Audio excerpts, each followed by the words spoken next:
Good morning, ladies and gentlemen. Good day and welcome to Fineotex Chemical Limited Business Update Conference Call. Today, we have with us Mr. Sanjay Tibrewala, Executive Director and CFO, and Mr. Bharat Modi, Strategic Advisor, Investor Relations. As a reminder, all participant lines will be in a listen-only mode only, and there will be an opportunity for you to ask questions once the presentation concludes. Please note that this conference is being recorded. I now hand over the conference to Mr. Sanjay Tibrewala. Thank you, and over to you, sir. Thanks, Anvita. A very good morning, everyone. Welcome to Fineotex Business Update Highlights Conference Call. We are delighted to have you all join us today as we share the latest updates and achievements of Fineotex. At Fineotex, we are dedicated to pursuing continuous diversification and expansion of our businesses, which includes venturing in dynamic and most promising cleaning and hygiene segments as well. By combining our expertise in textile specialties segment and chemicals with a strategic entry into the cleaning and hygiene markets, we aim to bring cutting-edge solutions to both sectors. Our unwavering commitments to innovation enables us to anticipate and stay ahead of the industry trends, delivering the state-of-the-art products that caters to evolving needs of the customers in both the textile and the cleaning hygiene businesses, as well as the oil business. To further enhance our offerings, we have been diligently expanding our portfolios. By expanding and diversifying the range of solutions, we are better equipped to address a wider spectrum of the customers' demand while opening up for more revenue growths. With a strong market presence and our trusted reputation, Fineotex has established itself as a leader in the industry. We take pride in our ability to deliver high-quality products and services, earning the trust and the loyalty of our valued customers. We take pride in our extensive manufacturing capabilities across multi-locations, including our strategically platform positioned in Ambernath, Mahape, and Selangor in Malaysia. These manufacturing platforms serve as an essential hubs, providing us with the necessary flexibility and capacity to handle the expanding requirements of our product diversification. By leveraging these advanced facilities, Fineotex maintains agility in adapting to market needs, ensuring efficient production and timely delivery of our wide range of innovative solutions. Our strong financial position provides with the flexibility to make our strategic investments in growth opportunities. With a robust balance sheet and financial footing, we are well positioned to seize promising prospects and drive substantial expansions. Sustainability is and has been our key focus at Fineotex. We have dedicated to promoting eco-friendly practices and supporting a more sustainable textile industry. Our products are designed to minimize their environmental impact and contribute to a greener future. With this, I will like to start the presentation. The latest investor presentation is already uploaded on the portals and the websites and the stock exchanges. By now you must be, I hope the screen is well shared on and it's viewable by all. I'll quickly glance through all these slides and then maybe we can open the session for certain question and answers. You may also send us the questions in the chat box also, which will be viewed by the panelists only and will be answered in general to all the participants, or maybe one-to-one also. As such, I'll quickly glance through all the investor presentation slides, and as and when we proceed, we'll just explain about certain inputs which will be important for the participants to know about Fineotex. So basically, let me overview like the two main portfolios. What we have is the newer one is the cleaning and hygiene segment, which has shaped up quite rapidly in the last 3-4 years as such. And the first business, the main core business has been specialty textile segments. So as such, I would like to take you to the history about it. That as such, Fineotex has been not only producing specialty textile performance chemicals, but we are also providing a lot of sustainable solutions to the customer and also providing a lot of technical services. So let me bring down the journey to a level where we started our businesses. The entire textile market in the world has been dominated by European textile chemical companies. And we have been working and supplying to these chemical companies under their brand up to the year 2005 and 6 broadly. After the textile industry had its own challenges, a lot of textile chemical companies were also having off or diversifying their businesses. And there came a point when we decided to enter the market with our own brand, with our own specialty chemicals, and also providing the end users the best technical solutions and services. So all in all, I can say the products when we were supplying to the European textile chemical companies, they were only buying it from us. There was no value addition being done on it. And as such, it was being sold to the end users at a very phenomenally gross high margins. So as such, we have in textile chemicals, there are basically 4 processes: pre-treatment, dyeing, printing, and finishing. All the 4 processes require 25 different functional chemicals all in all. And all these 25 different functional chemicals contribute only 3% cost to the user. So the cost per chemical is 3 divided by 25 is 0.15%. What I'm trying to mention here is the cost is very insignificant for the customer. That is one part of it. It's something like the salt of the food from that point. At the same time, there is a big risk in changing and choosing a chemical. If something goes wrong in the pre-treatment chemicals, there can be pinholes in the fabrics and the customer's entire fabric can be wasted. Similarly, in the finishing process, if something goes wrong with the silicons, if there is a silicon separation on the fabric, there can be silicon spots and which are not removable at all still now. And what it means by you need to sell the fabric in cut pieces. What I would like to mention here is the entry and exit barrier of this business has been very, very high. And once a customer starts the business product, generally they don't change it. Now, apart from these challenges, there is something more significant as well, which I would like to mention, that every substrate has a different requirement of a chemical. Let's say for cotton, there is a different set of chemicals which are required for polyester ke liye alag hai, acrylic, nylon, for everything. Apart from that, it also depends on what kind of processing is being done. Let's say cotton is being, if a fabric is there, there are multiple processes to be done. Is it in exhaust or is it in padding? In padding also, or maybe let's say in exhaust also, whether the pre-treatment is done in the continuous jigger machines or the continuous Bruckner machines. In continuous machines also, whether it's in Bruckner or it's Dhal machines or things like this. So we need to know exactly. So it's a lot of customization there. And the same product cannot be given for another machine or something. It's not like a paracetamol. This business is not like a paracetamol where, you know, the product is same and maybe a male, female, elderly, young, everyone can consume it. It's nothing like that. It's a customized solution. We need to understand the customer's requirements and then offer the product. Apart from that, I would also like to mention in this segment, we are not having it's not a CO driven business. It's not like a soda ash. It's not like acetic acid where the products of acetic acid is 99% glacial acetic acid. It's fixed. I mean, there is no, nobody's asking about whether it's 99 or 98. It's 99. But this is more like a homeopathy solution, what we are offering to the customers. Fineotex has beautifully positioned itself. And right now we have been working for all the biggest corporate textile customers of India. In the sense, we have right from the top notch of the bed sheets, towels, yarns, acrylic, because in textiles, it's a very Me Too kind of a business. If you talk about Bhilwara market, it's a suiting market. If you want to sell to this Bhilwara market, we need to have customers of Raymond's category and things like that. If you are supplying to Welspun, the customers of Bhilwara are not bothered about it because they want the benchmark and the top notch company in that segment.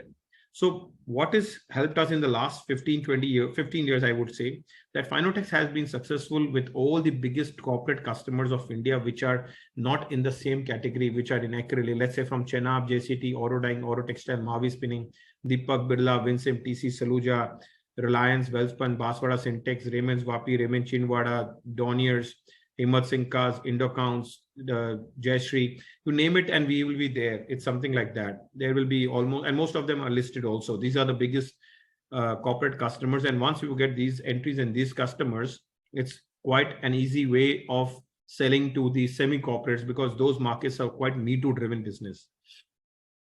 So I will also like to mention that textile is little like a Me Too kind of a businesses, and we have the best solution company, technical people. What is very important for us is we have the best 34 professionals who are providing technical solutions to the customers.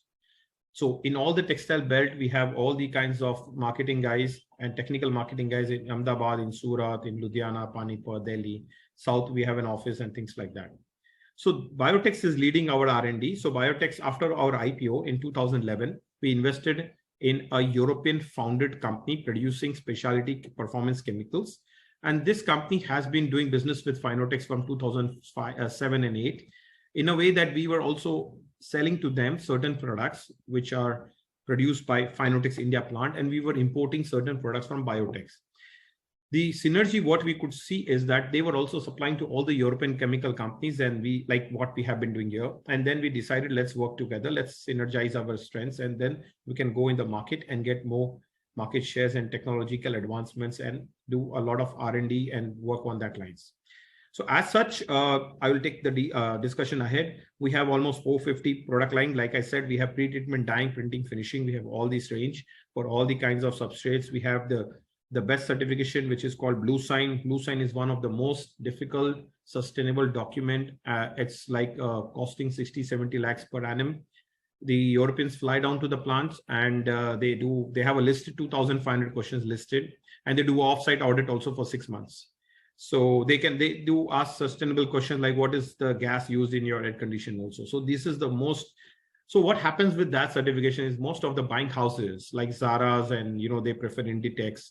Walmarts will prefer 𝗚𝗚𝗏. So this is the kind of, once you have a blue sign, you are already accredited in the category of getting the sustainability in place, because there is a big future on sustainability. So we are one of the early movers in the sustainability. This is what we have been talking about from 2011 to all our customers and things like that. Of course, it was too early actually, and now the trend has picked up in the last 3-4 years for sustainability. If you hear the interviews of all the biggest textile promoters and top management on LinkedIn or wherever, most of them are talking about sustainability only, because in textiles, the way and mission now is to reduce the environmental load, BOD, COD, and we are already the early movers, in which we have been able to reduce their energy, steam, manpower, water consumption, number of chemicals also. Instead of using 3 chemicals, we have offered 1 chemical, which is doing the work of 3 chemicals.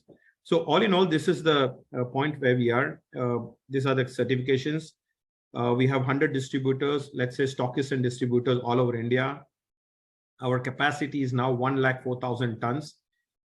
With the recent expansion in the 16 months before, or not say, let's say 18 months before, the capacity was 43,000 tons. Gradually, we started the Ambernath plant. We brought it to 81,000 tons, and now it's 104,000 tons. We are very delighted to also mention that our new plant is already in the Q4 last year, financial 23, has already been consumed, utilized by 66% of the capacity. So from 43,000, we have come to 104,000 capacity in the last 18 months. And the best part is that 66% is already occupied in the new plant expansion also. Of course, there will be more expansion happening on that premises, and future plans are also there. About CRISIL rating, we have been upgraded now a couple of, I think 2 quarters back by CRISIL. And our long-term rating is now A stable, short-term rating is A1. The ICRA rating has also been upgraded from long-term A to short-term A1. As such, we have been working with like almost 70 countries today. In fact, we have been exhibiting all over the world. In fact, today our director, Ms. Aarti Jhunjhunwala, and our CEO, Mr. Arindam Chaudhary, are also traveling to Europe for the fair, the ITMA fair, which is once in 4 years. This is one of the biggest fair in the European nation, and also for the business. And so we have a good kind of exhibition budget also. Let me talk to you about the cleaning and hygiene. So let me tell you how does the cleaning and hygiene business works. So let me be telling you about the capacities are fungible. In the same textile chemical businesses, there is a sector called pre-treatment, which I said about, which is the cleaning stage. So वही cleaning stage के products होती है cleaning and hygiene में, which is almost similar to that. Let's say 98% similar to that. And that has a market in other businesses, which we have started working upon. Our plants are FDA certified. We have our hand washes, sanitizers. We do a lot of institutional sales now, hospitals, hotels, about floor cleaners, glass wall cleaners, toilet bowl cleaners, hand washes, and things like that. And the interesting part is that for this businesses, we do not need any particular machinery capex, because it's in the fungible, like I said. So this is something which have been going. At the same time, we have started offering our specialty products to the detergent chemical companies, and they are adding it, detergent FMCG companies, they are adding our products as an additive in their product lines and marketing. I'm using it for the entire orders of their detergents and things like that. This business has also shaped up very well in the last 3 years. Brands like Patanjali, brands like �11, brands like Power Soaps, brand like Ponvendu, Arasan and South, and many more such plans. And of course, the big names are also, we are targeting, and we are on a very higher stage of discussion with the global FMCG giants also for global orders and things like that. As you can see, the FMCG companies are the best places to be, because the entry and exit barrier of businesses for there is much more stronger. At the same time, the flip side obviously is that, the entry is also very time consuming, because these are FMCG and the entire brand of the customers will depend on their quality. And that's the point where they are very much slow in giving the approvals. The stability test is done for 1 year and things like that. So, however, it took us time, and we did all the efforts and investments on those lines. I will like to take to the next slide rather. We are working with like 69 countries, and this is very interesting. We'll read about that in the next slide. This is something to do. What I would like to highlight is, let's say from the last 4 years, there has been a lot of changes happening. I'll start with 2019. We got the blue sign in the year before the COVID. In 2020, I would like to mention that during the first COVID-1, the first quarter, which was the most unpredictable quarter, we were on set of finding another piece of plant and land for more expansions, which was quite, a challenge as such during those times. And we did it. In 6 months, we acquired the land as well by November 2021. And in the last 18 months, like I said, that 43,000 capacities have gone up. Let me also mention all the internal accruals, which have been, all the capex which has been done even till now is done by internal accruals. There is no bank loans. It's a debt-free company, no working loans as such also, no net working loans.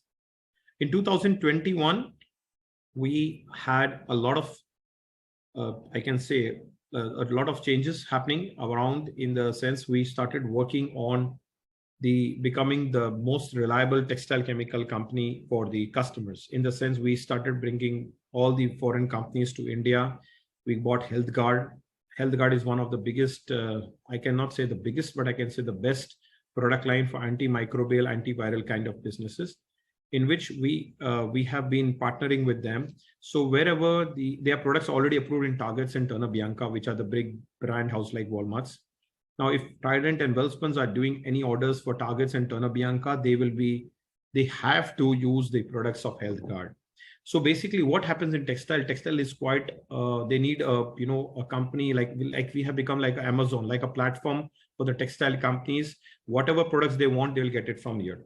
So what we are doing is, whatever chemistry is best in the world, we are trying to tie up with these companies so that our product range gets better. Because textile is little bit, I can say, like they are looking of a lot of technical services. They need somebody which have stockist. Whereas what happens for us, if our technical team is going to market the products, they are selling Fineotex products, Biotex products. Now they are also offering Eurodyes and 𝐷𝐿𝐻�guards. So for us, the variable cost is not increasing. We are increasing our wallet shares. We're increasing our menu card. And we want to become, let's say, a kiranewala for the textile industry also, because the textile companies love to buy more from the same suppliers. When we get an order, let's say from Guatemala or El Salvador, when the containers are being, planned off, which are the products to be added, it becomes very easy for them to include some more products, 𝗏𝗏𝗏𝗏𝗏𝗏 or Eurodyes CTC. Eurodyes CTC is a company in Belgium. It was ex-Unilever plant. This company already acquired business of Stephens in UK just before the COVID for the wool specialities. This company is already having blue sign and other things, and as such, they are doing the same things what we have been in India, buying the raw mats and producing the products for the textile companies. However, there is a big change. Like in Europe, the industrial, the cost, the gas price of last year and today, the freight costs, which we have experienced, container availability not being seen. These kinds of challenges have made European manufacturing almost unviable. And it was a good time for us to tie up with them and start doing make in India kind of concept. From India, we can do supplies to all over India, Sri Lanka, Bangladesh, or wherever we have, and our mutual agreements with them. So this is the right way also of looking at the things and bringing a lot more joint ventures to India. This is also one of our strategies going forward. 2022, like I said, we increased the capacity further, and this is where we are. I'll get to the next slide. So I will try to be more quicker on my next slides and try to finish up so that we have a good question and answer round also. So as such, Fineotex overviews, customized solutions. This has already been said about in my discussion. These are the strategic rationals, and numerous chemical. This has already been done and discussed. We go to the next one. Like I was talking about the pre-treatment product lines, dyeing, printing, and finishing. And finishing is our major share. Okay, this is very important. Finishing is almost, let's say, 40% of our businesses. And finishing is the place where we would love to be. And it's the most difficult place to be. And that will obviously have the biggest EBITDA margins also, because a consumer will buy the fabric on the basis of the color and the touch and the feel. This is what it is. What is happening in COVID times, the consumer demands have changed a lot. The consumers like us, when we go to the malls or something, we are also asking some technical functional chemicals or technical functional attributes on the fabric. Let's say antimicrobial chahiye, dust nahi lagna chahiye, blood nahi lagna chahiye, antiviral. That thing has changed now. And luckily, all these chemicals, all these fabrics these properties cannot come from mechanical processing. It will come only from chemical processing. And there we are. So finishing is the stage. Let's say whatever products in finishing generally starts, the consumers don't change it. The products which started with Raymond's in 2007, at 2023, those products are still going on. So this is the place. This is like, say, the cardio. We are this is the cardiologist kind of a business where we are in the finishing, and that's our mainstay. Our different kind of the co-producers of textile chemicals or certain competitors, we can call it, they are more focused on the pre-treatment, which is not our main focus area, because pre-treatment is something where the customers can always change the chemical depending on price. And then this is not the kind of businesses where we would love to be. And naturally, where the consumers can change the product, the EBITDA margins will be much, much, much lower. And whereas for us, if you see our 50 quarters of being listed, average EBITDA for our businesses has been from 16% to 25% broadly. And that's always been there in the last 50 quarters of being listed. So this is also because of our focus on finishing area, and that's our key strengths. Right now, our strategies for textiles has also changed a lot. We go to the customers, we take their targets, fabric, and they are untreated, and we match them with our own recipes and permutation and combination. So that's something technical, which I will not touch more now, but I'm just giving you what kind of product line we are talking about. So yes, this is the place where we are cleaning, hygiene, drilling specialties. We are working for drilling also. Drilling is mainly going to the government kind of supported companies like ONGC types. And it's a mode of a tender business, and it's not. So one of the companies in this line had approached us with asking for certain solutions. They were using a powder, which is not eco-friendly, not economical, difficult to use, things like that. In powder form, they wanted us to do some R&D with them together. We worked with them together. We produced certain things, which has started off and shaping up well. It's also, we are one of the, I think the only companies for that product line. But of course, oil and gas is government dependent. It has a lot of, it takes a very long time to take to a matured level. So we are looking at that business also. These are the synergies of Biotex and Fineotex. Fineotex, Biotex is heading our, let's say, the R&D developments also. So Biotex is owned 72% by Fineotex, 28% with the European people. They are from Henkel and Thor. Henkel is the mother company for all surfactants. So a lot of our textile related R&D and detergent related R&D and knowledge and technical know-how has come from them. They are the 28% shareholder, the German guys. They take care of all the directional things, and they will also be exhibiting in ITMA coming forward for.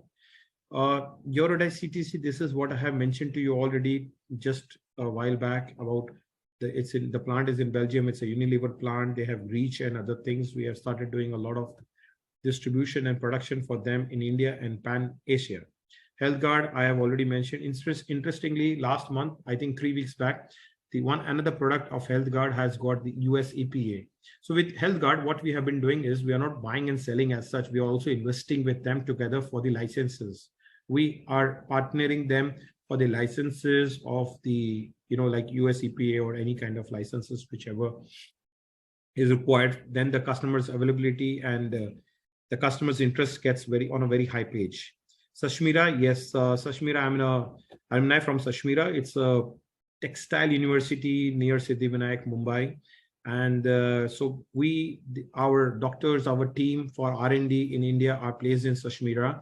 This is the first collaboration of 𝗗𝗏 with a chemical company like us, Fineotex. And the scope of the activities is that because most of the technical people in India for textile business and others are mainly from ICT, UDCT, or from 𝗗𝗏, that's in textiles broadly.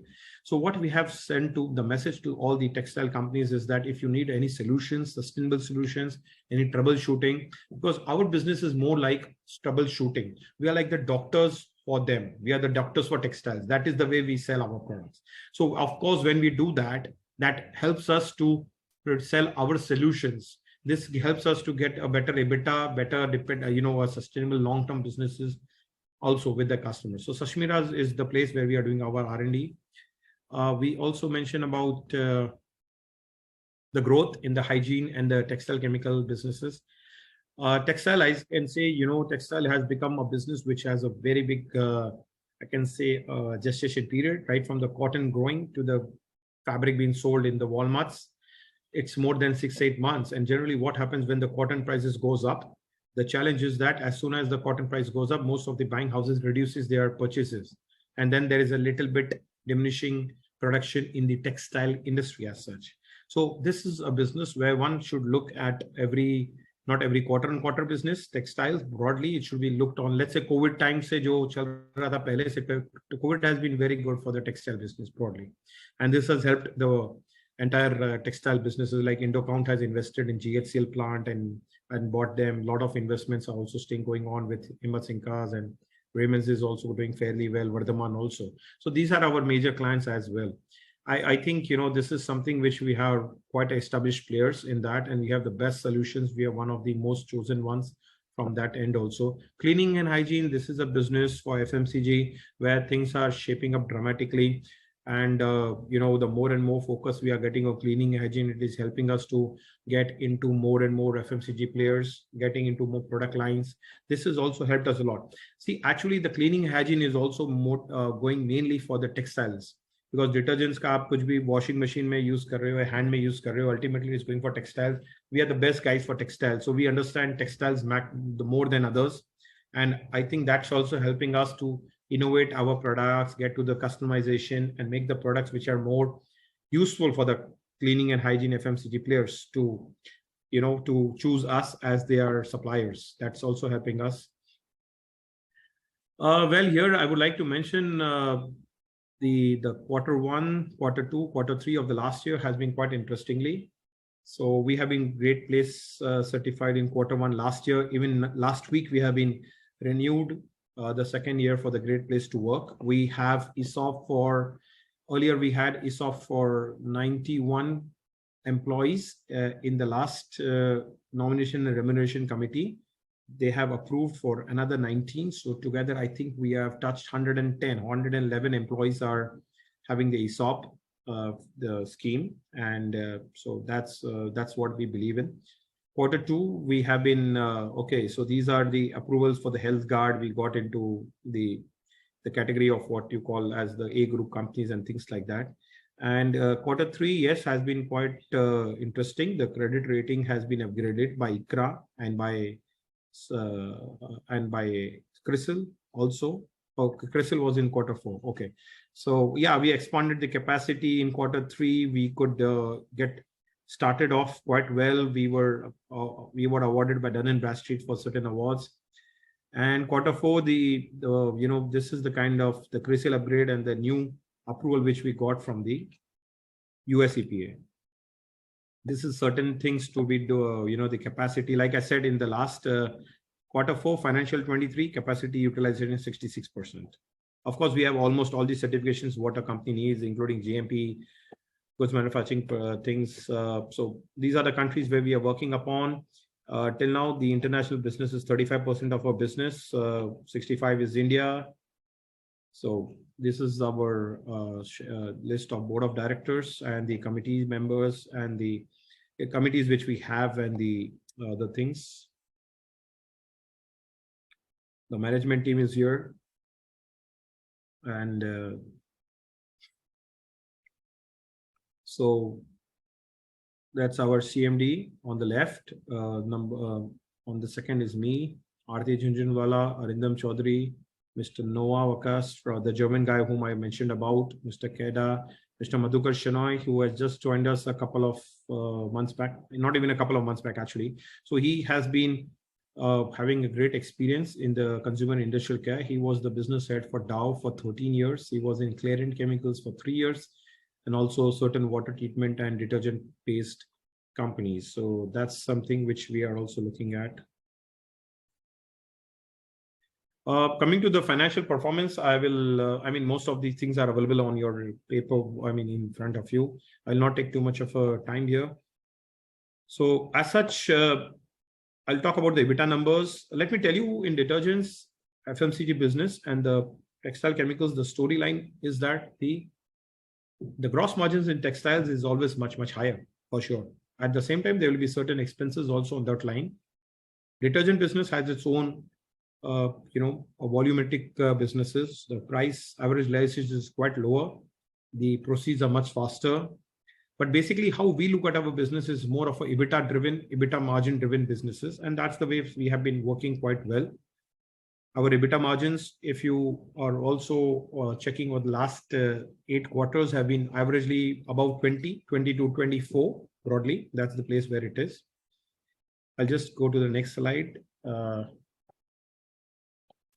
So let's say, yes, if you talk about the CAGR for last 12 years of being listed, our CAGR has been always 23% for the last 12 years also. Of course, from this part also, you can see that.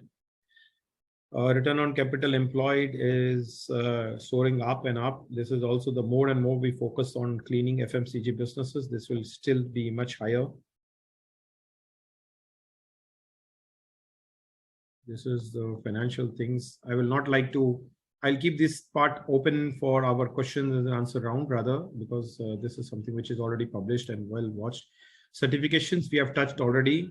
Certifications and sustainability. Yes, interestingly, from this month onwards, in a couple of weeks, I think from now, we'll start with the solar also. It's already installed. There are certain government processes which are taking time, and we will be we'll be having our further investments in the ESG activities as well. At the same time, we have a special ESG portal on our website. You can also please go through it. These are the tasks and the actions which the company has done. It's mentioned here also, ESG profile link. I think let me let us maybe Anvita, maybe you can we can start with some question and answers. We can keep it open for that.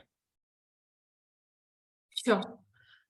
So, so participants have an option to either raise your hands and then you can ask the question, or alternatively, you can also put in your questions through the Q&A chat box that we have. So we have a couple of questions lined up already. So the first question is, how complex are the products that we manufacture in terms of number of steps, chemistry, skill sets required, constant R&D, etc.?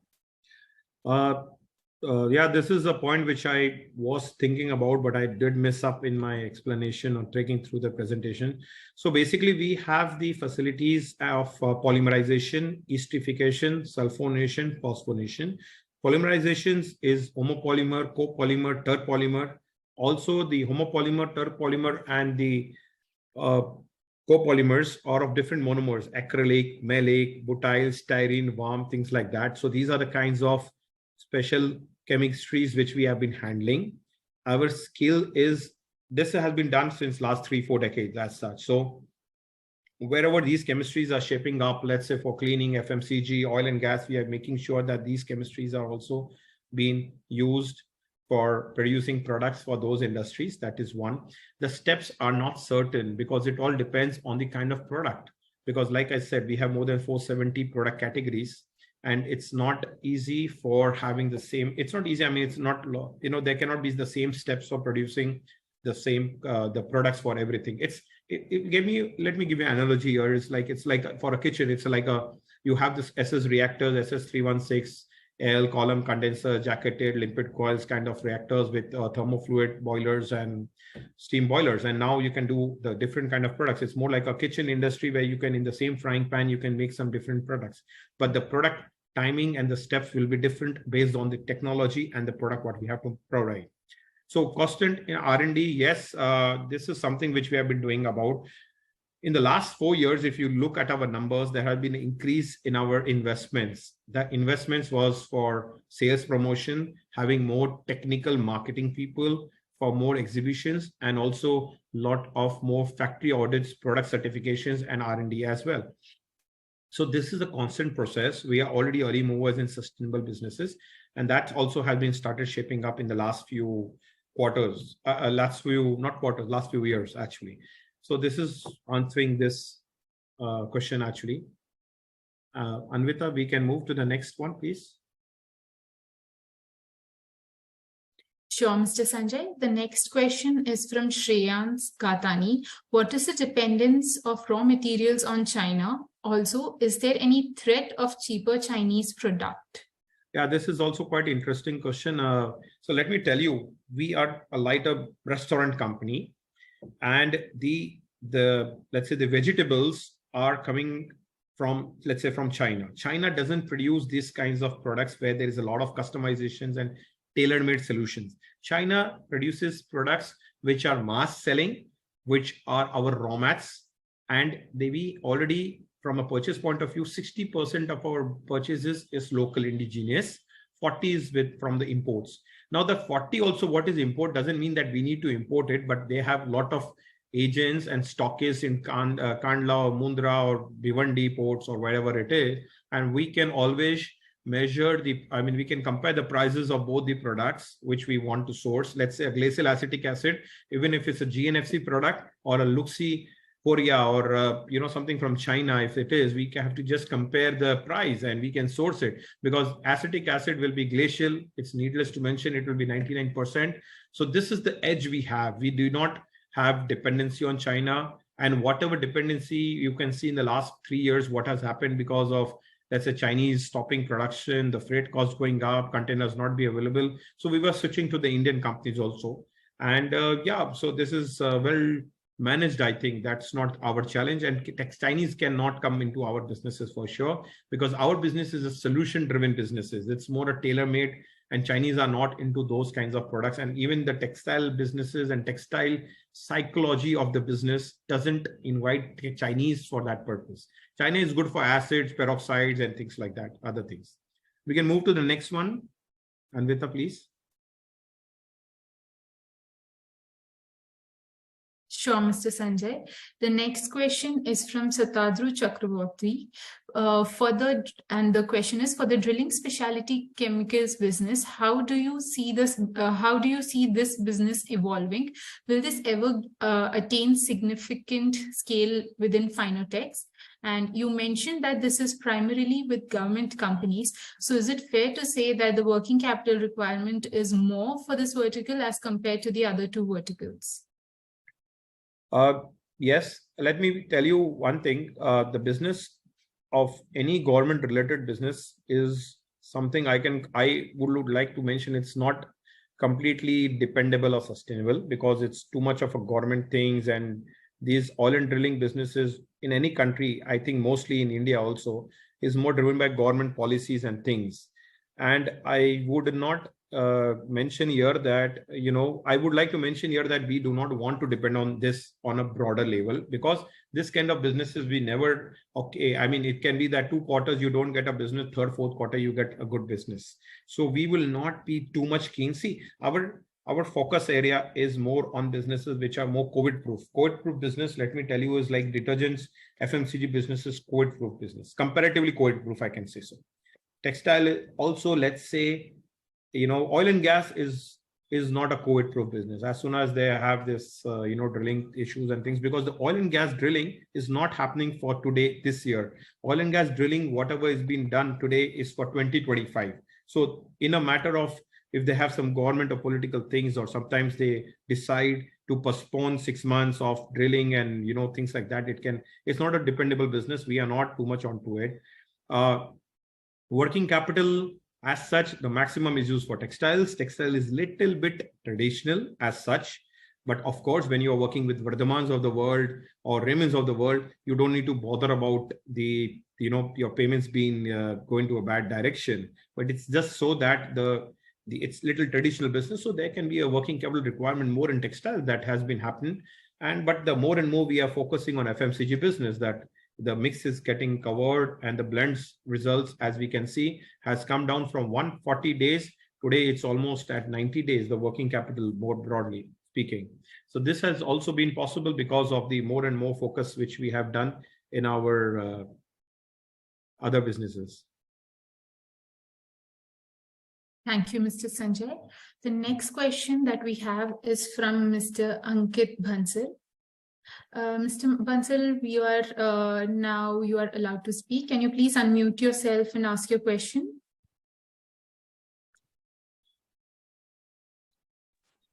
Hello, sir. Hi. Sir, my question is the kind of corporates you are working with, the bigger houses. But sir, your revenue share, like you are doing everything, providing solutions, giving everything, but your market share, your revenue with this kind of product line, you should having 10x revenue from now you are having. Sir, any problem in execution or implementation? Because you are covering all the corporates of India. Okay. All right. I'll try to answer your question in a short way of this thing. See, if you notice, we have already, if you analyze the quarter things, we are already on almost a 600 crores company today, which 2-3 years back was a 220 crore company. And what is important from that point, that already organically, where all we have been stepping, we are being able to gauge more customers. We have been able to get more and more, let's say, wallet shares of the customers. The EBITDA margins are intact. We are looking at, we are not, if we talk about only turnovers is not the place where we are. We are not a general physicians of this market. We are the cardiologist.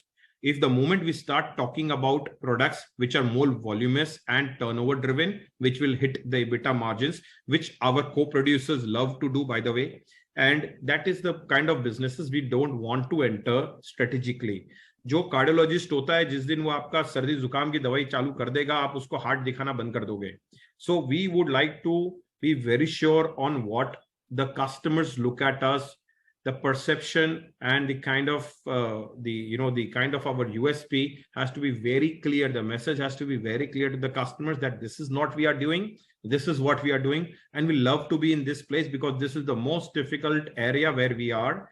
The 600 crores business, what we do is even more important than a 1200 crores business of somebody else's, which is not sustainable, which can be working on a, on a price gap or whatever it is. So we know what we are doing. I think this is the best place, the best results the team has been achieving at. Anvita, maybe we can go to the next one. Yes, sure. We have one more question from Mr. Hemant Soni. Mr. Soni, can... Anvita, maybe there are many more questions also, which I can see on the... yeah, okay, sure. Okay, let's take this one first and then we go to the next one.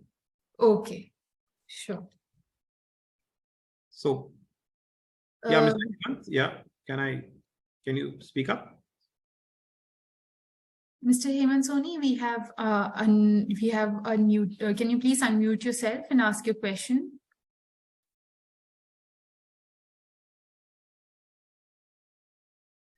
Or maybe we can go to the questions, what are already been asked by the participants. Okay. I think that's the right thing also we can do, yeah. Okay, sure. So we have the next question from Mr. Satadru Chakraborty. Fineotex is at 67% capacity utilization now. When do you foresee this capacity being fully utilized, and consequently, when shall you be going for further capacity expansion? What kind of funding mix do you envisage, and what asset turns will you be able to generate then? Yeah, very interesting clusters of questions, rather, not one question. So I would like to answer to all the participants about this. Yes, we have reached 66-67% utilization Q4. As such, if you can see last, gradually we have increased the capacity from 43 to 84, and then 84 to 81, and then 81, say 104,000 tons. And that has been done at the same premises. We have quite a good space in the same premises, and we will be keep on adding certain more capacity increase in that same premises. However, what we are looking at, we are very long-term planning. Things are going on. We would like to mention there will be certain new investments also being happening in the properties, in the land and building areas, because what we are looking at is not about this year or next year. We are talking of everything is 2000. How does the 26, 27, 28 is looking at? Same thing if you talk 2 years back or 2.5 years back in, let's say 21, in the year 2020, when the COVID was there, just 3 years before, that was the time when we were almost at 60% capacity, and we went to, expand to place at doubling the capacity, even if we were at 60%. And there were a lot of questions were coming from investors when the capacity is still 50-60% utilization, and it's a COVID time, why you want to go ahead and expand it. So let me tell you, number one, the chemical plants do take little bit time for the permissions and things, and as we understand. At the same time, if the kind of vision we have, the kind of things we have, these kinds of things will happen every 2 years or 3 years, which we are also envisaging now.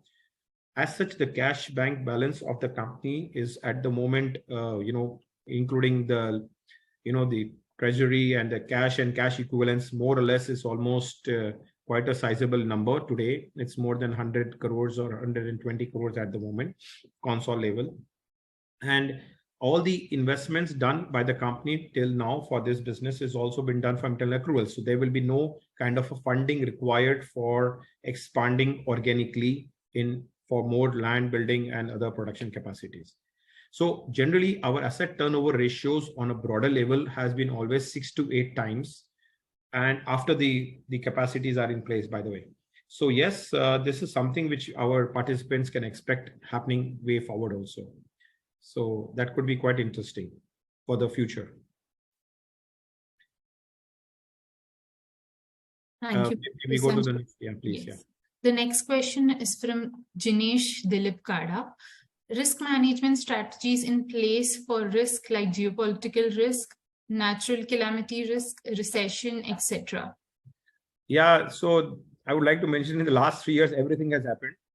We had the biggest pandemic of the century, perhaps, and we have geopolitical situations of Russia, Ukraine, things like this, natural calamities at Turkey and things like that. Recession, let's say from last year, we are talking about slowdowns and recessions.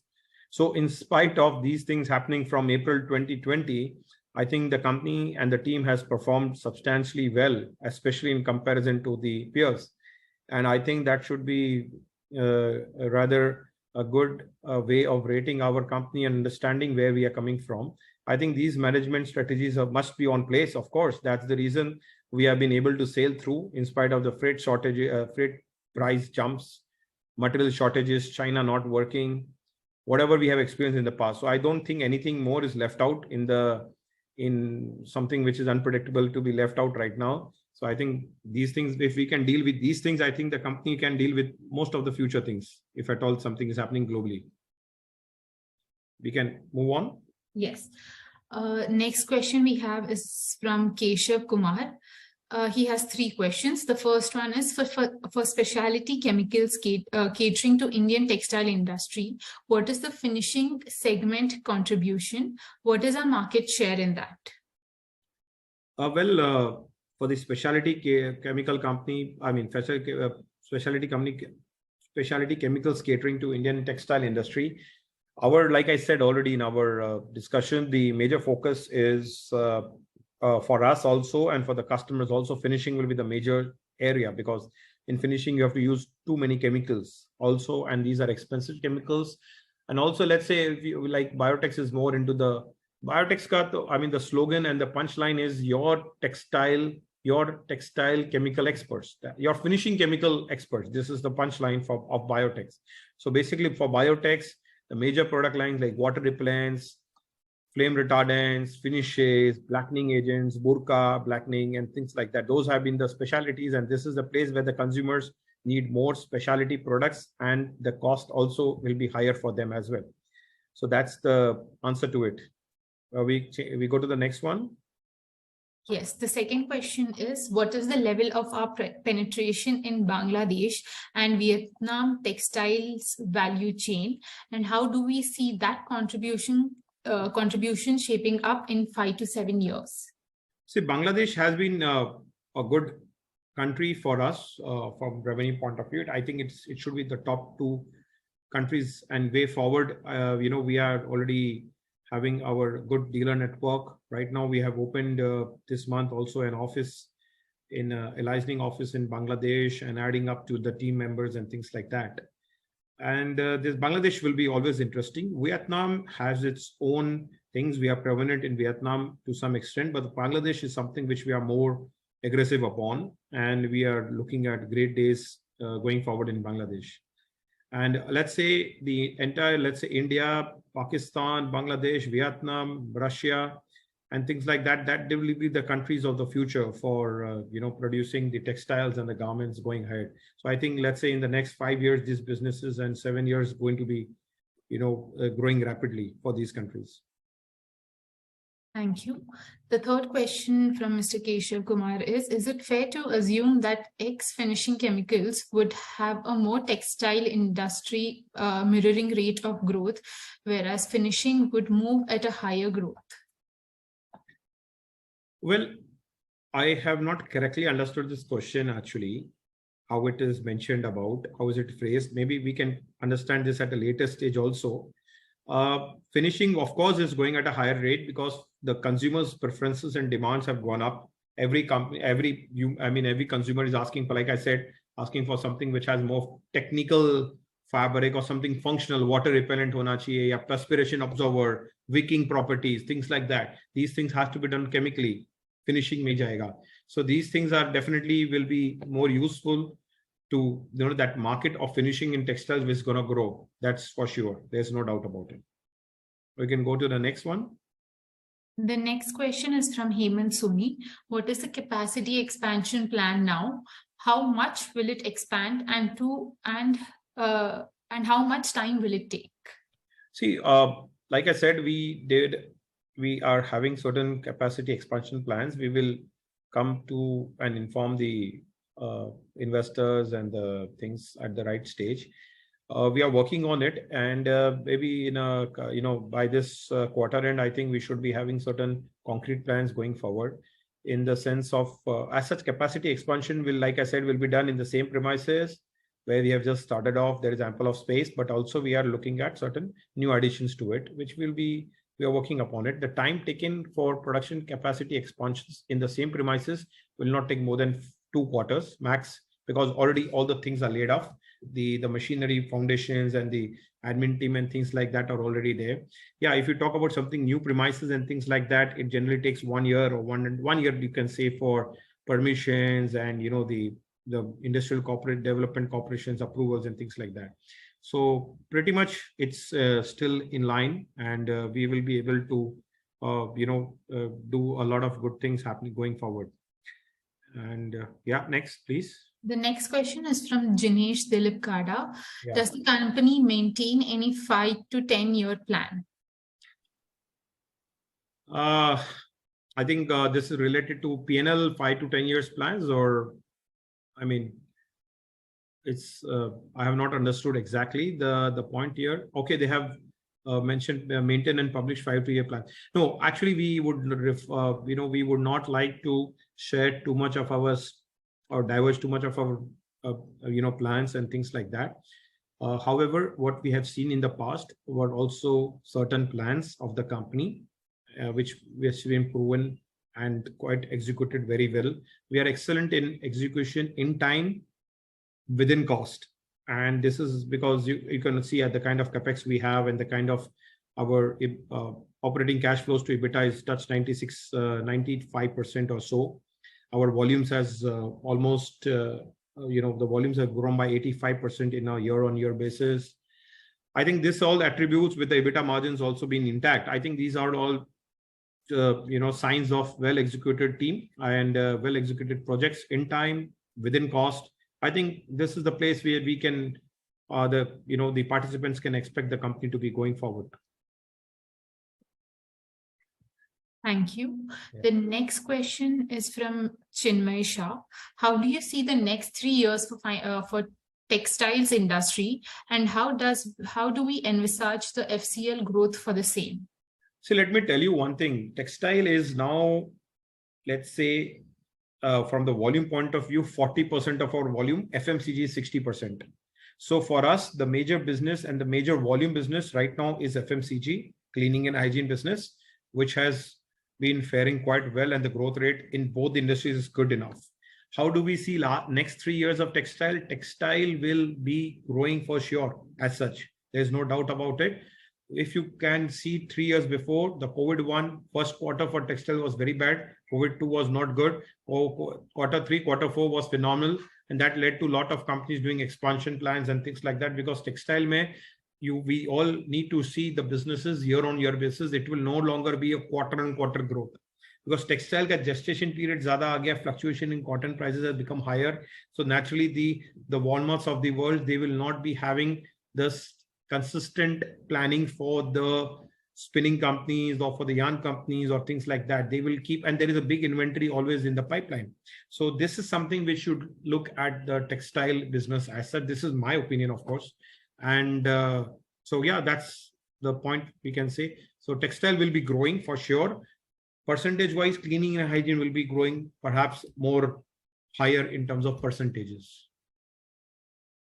We can change to the next one, Anvita. Yes.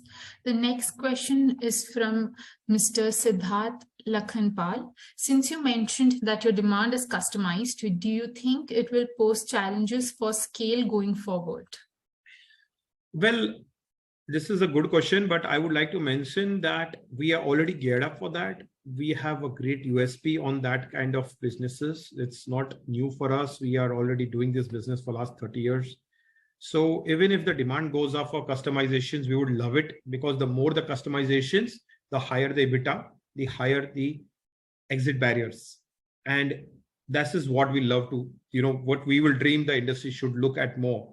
More and more customization is good for us. This is the way we look at it. And so challenges for scale up will not be there. This business, what we are doing right now, is based on those kinds of customizations already. As you can see, the capex, the asset turnover ratio is 6 to 8 times. And so I don't think that is also a challenge for the company to, it's not like, it's a very big investment and then there is a change in the technology, nothing like that. And firstly, all the capacities are synergy. This is the best beauty of the company, where we do not have specific investment for one product or 1 or 2 products and things like that. So 99% or 98% of the products are in the same kind of machinery setup, which are with a little permutation combination, which we are aware about, and we have been executing it very well. So that's about it. Maybe we. Yeah. The next question is from Anirudh Daga. What does the total capacity transform to in terms of the approximate turnover at 100% utilization? So interestingly, let me tell you what has happened in the last 6-8 months. A lot of the chemical raw material prices have been going down and down. Caustic price, which is, our raw materials I'm talking about. So caustic, just 70 rupees was the price. Now it is 35 rupees today. Now, what happens with that? There is a general drop in the pricing, basic pricing. So generally what happens, every company will reduce the inventory levels. So earlier, and when there was a shortage, when there was a freight cost going up and things like that, that freight has become quite important for the entire product line, the companies were storing more. Every company was running on 2 months or 3 months of inventory levels broadly, generally.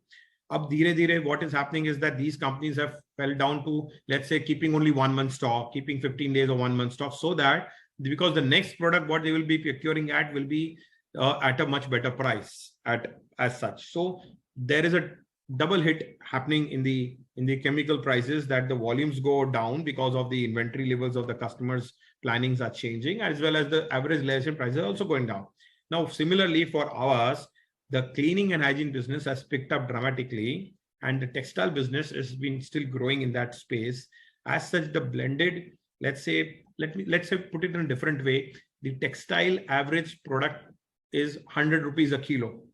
And for detergent, cleaning, hygiene, FMCG, if you average out everything, it will be around 60 rupees a kilo, or 58, 60 rupees a kilo. And the blended, we can talk about maybe 80 rupees a kilo at the moment. However, if you talk about 2 quarters back, the blended was above 100. So I would like to mention here that once the prices of the chemicals starts moving up, the average realization will go up. And that will be the time then, with this 200% utilizations also, I can give you a number which will have more impact and useful. Now, what has happened? The average realization price has gone down. But keeping in mind, we have our EBITDA per kilo is not going down. In fact, the EBITDA percentage has gone up.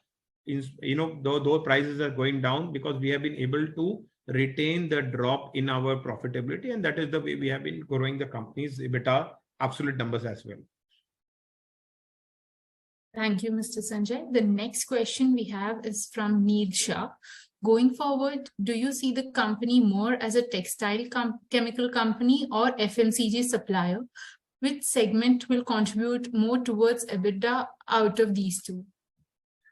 Well, I'd like to mention here that now once our base cost is same, the operational efficiencies will be shooting up, and that will lead to better EBITDAs going forward. That's the general things which we have experienced in the past also.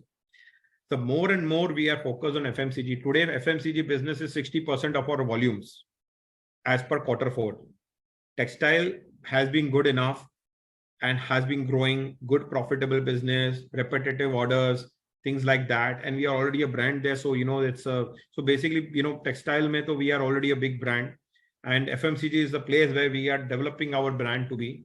And going forward, the contribution to EBITDA percentage, I think textile is also in a good shape as such from the EBITDA percentage value. The more and more FMCG businesses, if we are able to crack some global accounts, I think the jump in the business can be something which can be expected in a good way in going forward. So this is what we are looking at. It is very hard to mention today or estimate, how much will this contribute in EBITDA or how much will, but at the moment, percentage wise, more or less, all are in the line. Thank you, Mr. Sanjay. The next question we have is from 𝗗𝗘𝗠𝗔𝗏 𝗔𝐿. For raw material sourcing as well as finished product sales, do you have any sort of hedging mechanism in place? If not, is there any merit in looking into such a mechanism? So here I would like to mention the raw material sourcing, what we have been doing. Generally, we are keeping an inventory of almost 2 months or something like that broadly of the raw materials of the entire inventory. So raw materials is quite easy to get. It's maximum 15-20 days. It's not a challenge for sure. And as you can see, our EBITDA, our gross margins are good enough. So, and generally textiles and cleaning hygiene, maybe generally the businesses runs in a fashion where they give you an order for 2-3 months broadly, and then they intimate you on the dispatches. So, we have a purchase order for 2-3 months, and then we have to keep dispatching it on intimation. So these are perennial business as such, but the process practicalities is that 2-3 mahine ke POs aate hain, and that is the way we are working. So generally up to that much level, raw materials also we have been secured as such. And whenever there is a price rise or something, we can always request them that, the new purchase orders, what has been done. So I'm touching on another question, which might be one of the important point also. So how much is the price flexibility and things like that? So this is not a government-based business. Yeah, if you talk about oil and gas business, you have to sign a contract for 1 year, even if the price of the raw material doubles or gets half. But in this business, you get a room always to push up the prices or the other way around, if the consumers are requesting for some price benefit, something getting lower, maybe we can pass it on after 2 months. Till that time, we execute the existing contracts. So it's a natural hedging, I would like to say. There is nothing greatly intentional happening on that. There is no mechanism required because the raw materials are so easily available in India, and also the imported raw materials. Let's say 95% of the raw materials are very, very easily available. 3-4% raw materials which we want, we stock it for 3 months, 4 months. That's also enough. So even if the goods are coming out of India, it just takes 1 month from the time we place an order till the time we get it. So 1-2 mahine tak ka, we are always in a good shape to do it. Nothing particular to look at on that. And also that doesn't affect our profitability because the gross margins are sufficient enough to take the cushion of, so there is no great hit ever happening, and no gain also, by the way, for that. Thank you, Mr. Sanjay. Yeah, please. The next question is from 𝐿𝐻𝐷𝐿𝐻 Kada. What investments will be made for organic and inorganic growth plans? See, organically is something which we have been doing regularly, which we discussed in this seminar webinar now. And so this is answering the organic things. We are having sufficient cash on books, more than 120 is the cash on books at the moment. And still, as I said, as we have mentioned, also the cash from operations to EBITDA is also on a very high scale. So going forward, I think we do not need any kind of kind of debt or anything as such going forward. At least for the organic. For inorganic, as you can see that after the IPO in 2011, in 3 months, we had deployed that funds for acquiring as a stake in Biotex, which is a European chemical company, which we just talked about. So Fineotex holds 72% of that group now. It was the first inorganic acquisition which Fineotex had done. Not only that, with that, I can also mention that the synergy had shaped up very well. It has also made the management quite confident enough, because having an international made-in acquisition and making it successful, where you have a lot of, let's say, government interventions from both sides, a lot of new country, new psychological mindset of the team and others. So I think this has fared very well. So the company is, we are open, I can say, to keep looking at certain opportunities which makes synergy, which has a great value. And of course, we are very cash disciplined. We are very much, if you can see, we have been cash debt free for a long time. But that doesn't mean that we buy an asset or some company just for the sake of raising funds or going and buying something and buy something and end up in a point of not only getting the right ROI, but also losing time. Because I think the time is the most important, one of the very important thing along with the money. So if we buy any company, acquire it, and then we have to give our time and energy, and we have to understand what is the organic opportunities right now. So right now the company is enjoying on the organic opportunities. Let the company digest also the organic opportunities, and this is the way we are looking at our businesses. Inorganic opportunities, yes, we are there. We have access to capital. We have many good fund companies who are approaching us also for if any fundraising activities are being done or not. However, that can be done if we get a company, a target which has synergy, bring value to the shareholders, to us and all, and mean a lot of great things happening way forward. So we are not those kinds of hungry peer companies, who love to look at buying companies for the sake of, let's say, easy capital or something like that, or I don't know how do I phrase it. So anyhow, we are quite focused and we know what we are trying to do. So if there is something, there can be, we are not close to it, but yeah, if there's something which brings something value, we will always love to examine it. Sometimes we do keep getting proposals. It gets to some levels, and then, it's always something or the other we've been discussed about inorganically. Maybe we go to the next one, Anvita, please. Yes, the next question is from Keshav Kumar. As we get deeper into FMCG value chain and say the finishing chemicals share also moves up, where we build a decent wallet share amongst our customers, does this also enable a custom synthesis like business model where some part of the R&D is also outsourced to us and we get a more customer funded business? Well, the finishing chemical share is going up. There's no doubt about it. We are getting more decent wallet share from the customers. Like I said, the biggest exhibition is happening in the next 2 days. Our team is already there. We have almost 10 people moving from Fineotex and Biotex to attend the exhibition. This is one of the most expensive exhibitions the company has been looking at. And our focus there is finishing chemicals. And this definitely guarantees that the finishing chemical share will go up, no doubt about it. And we will be gaining more customers and things like that. At the same time, custom synthesis like businesses, we are not those kinds of a model that, we are not only providing some R&D or this and that. We would like to work on a way that, we don't need customer funding, by the way. There's no need of that. Of course, the payment in cleaning, hygiene, FMCG is already much better than what, it's almost, the working cycle is almost 1 month or something like that, which is excellent. And so way forward, I don't think we need those kinds of businesses where the customer is funding our business or things like that. At the moment, we are well equipped internally that, we can go to any kind of expansions also using our own self funds. So this is the way I would like to message. Thank you. The next question is from Ajit Kumar. Can you please quantify market potential or opportunity for textile chemicals? And what is the current market percentage? See, all in all, if you talk about globally, we can say this market is around, let's say, 25,000 crores market in the world broadly.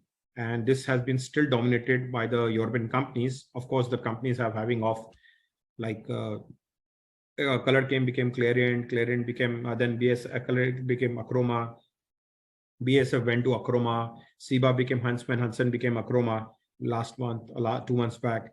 ICI became Croda, Henkel became Pulcra. So a lot of the chemical companies, the Europeans are already having off. And so they are still the dominating position as such, even after the place where we are.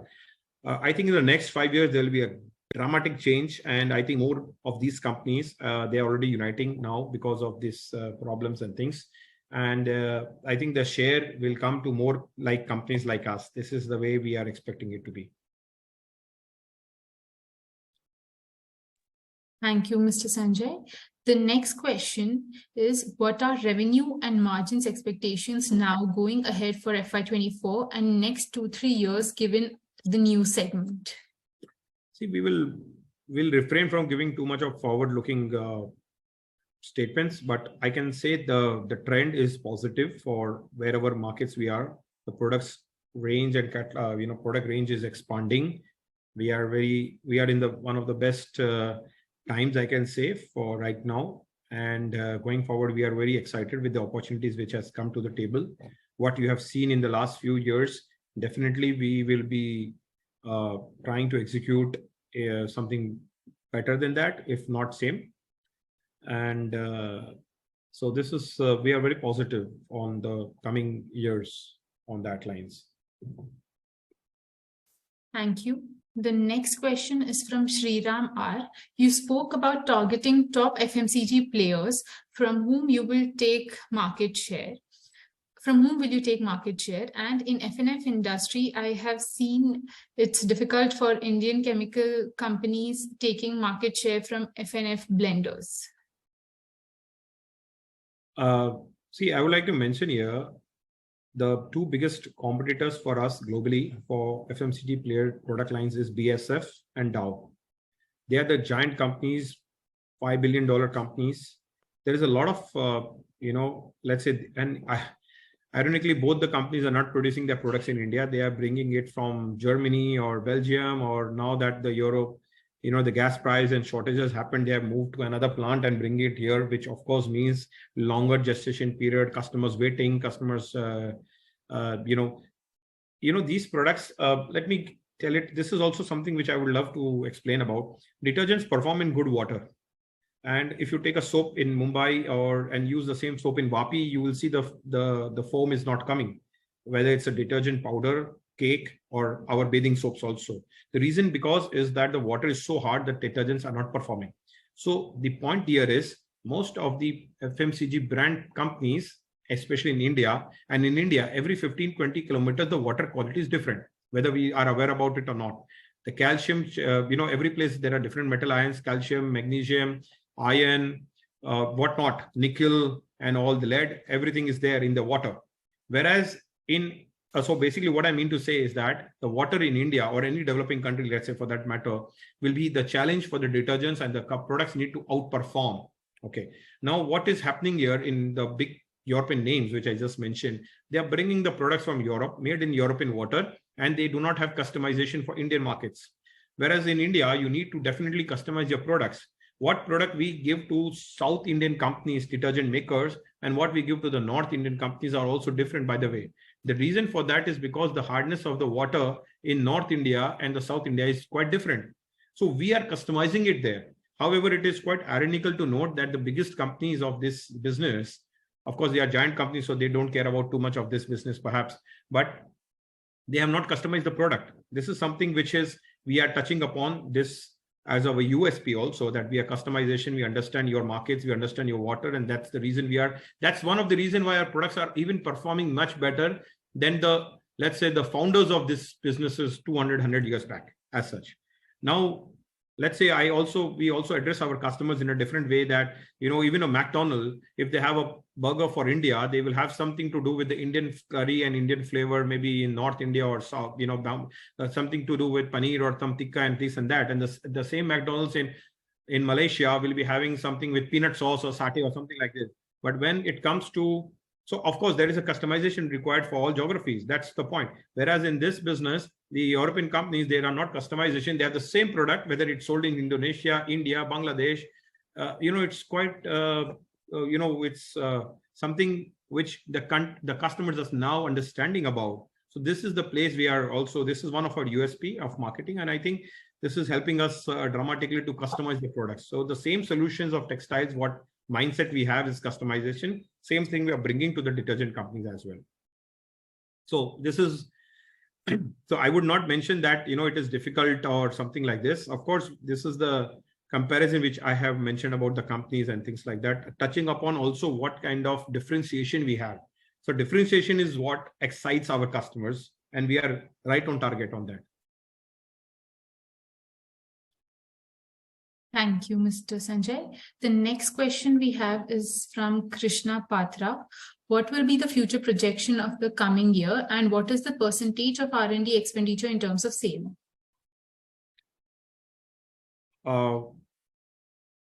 So, future projections, again, it has been repeated. We have answered to the best level we could. We cannot go further on that.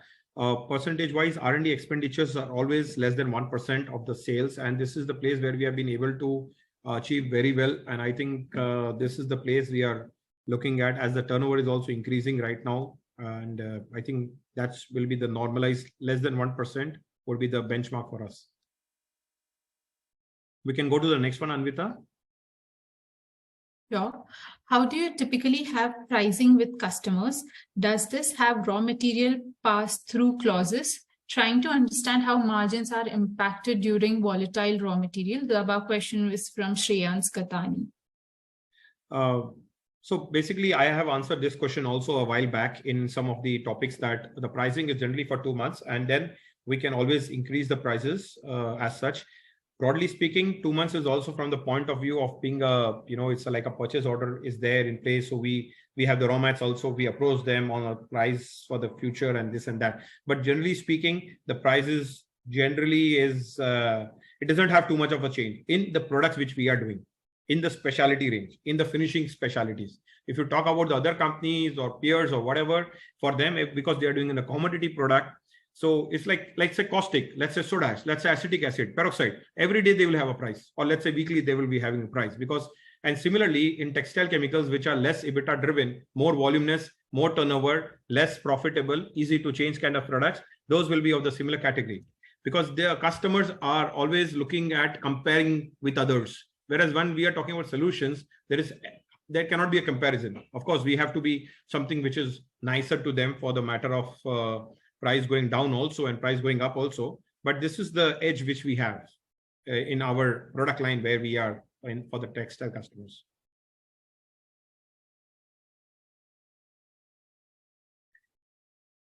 Thank you, Mr. Sanjay. Yeah.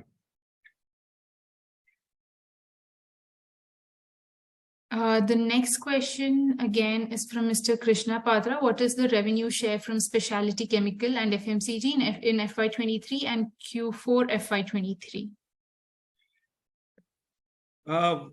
Well, this has already been mentioned about in one of the questions. I think this question has come before I answered it. So maybe we can give a pass to this because Yes. this has been already answered about. I think there are a couple of more questions, if at all there is. Those have already been answered too. Yeah. So yeah. So any maybe if there is any further questions you find so coming up. So yes, there is one message come which I can read, is the last one. So maybe Anvita, you can take this one. Yes, like this business call also request management to organize a plant visit for shareholders. So broadly speaking, we do have sometimes the plant visits for certain set of shareholders in group or individual. That can be always organized. That's in the plan.